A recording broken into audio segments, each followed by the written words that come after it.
Some challenges I've overcome to get to where I am today is COVID. When COVID hit, I was in my senior year of college and no teachers knew how to teach on Zoom or online or anything like that. So I had to learn how to be a student through COVID, but then also I did my master's program through COVID. So I also had to learn how to teach students during that time. The challenge I overcame to get here today is I'm a career changer. So I came into teaching with no teaching experience or background and had to basically learn on the fly while I was teaching. The challenge that I overcome to get to where I am today, growing up in poverty and negativity all around me. Challenge that I overcame was having to pay for college. It was challenging. I had to take out a loan, I had to apply for the loan, and it was challenging to be able to pay the loan back, to be able to go to school, and to manage all my classwork. I've overcome and still continue to overcome on a fairly regular basis depression, which is something that started at an early age and has taken a lot of work and sort of figuring myself out to figure out how to live with and how to overcome on a daily basis. To continue to sort of get up every day and step up and come to work and support you all. So the obstacle that I had to overcome to be where I am today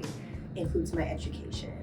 Growing up, I was actually a military brat, so I moved around a lot. So I did have the pleasure and the blessing of being in a private school setting as well as a public school setting. And the primary difference was going from private to public and how different it was. In private school, I was a shining star, but when I got to public school, it looked very different. And they even tried to say at some point, I wouldn't say a remedial student, but there were some things that I was lacking or had gaps in, so I had to work twice as hard. And then on top of that as well, it actually correlates with my educational background because of my skin color. So my mother is Caucasian, my father is Black. It was just assumed that I was not a great reader or great in math, but in reality that was not the case. I'm a visual learner, so that is one of the biggest hurdles that I had to overcome. So out of the GRIT acronym, the letter that stands out the most to me is going to be growth. From the time that I was in elementary to now, pursuing my doctoral degree, I have shown growth in many areas, which have been everything from personal to financial to educational. Out of grit, I would say resilience resonates the most with me because when I think of the COVID period, I had to learn how to teach students who either weren't showing their faces online or weren't turning in work. So I had to figure out how to pivot and be resilient through it so I could get students to learn and actually do their work and be successful to move on to the next grade level.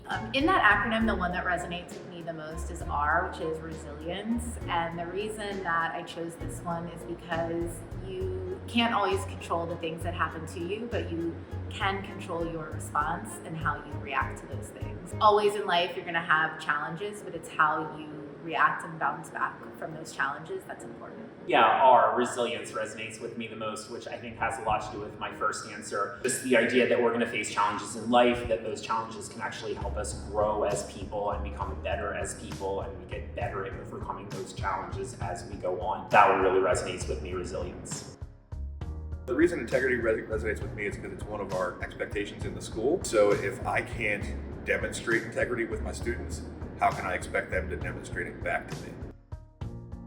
Tenacity. I just heard nothing but negativity growing up. So every time I got beat down, I just came back and I tried harder. I had two uncles that were just a little bit older than me, and they were successful in what they did. So I just tried to be like them. They were good guys.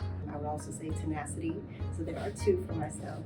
And that tenacity is I never gave up. If you tell me no, I will show you. And I also think that's because I'm a Sag, but either way, I will definitely get the job done.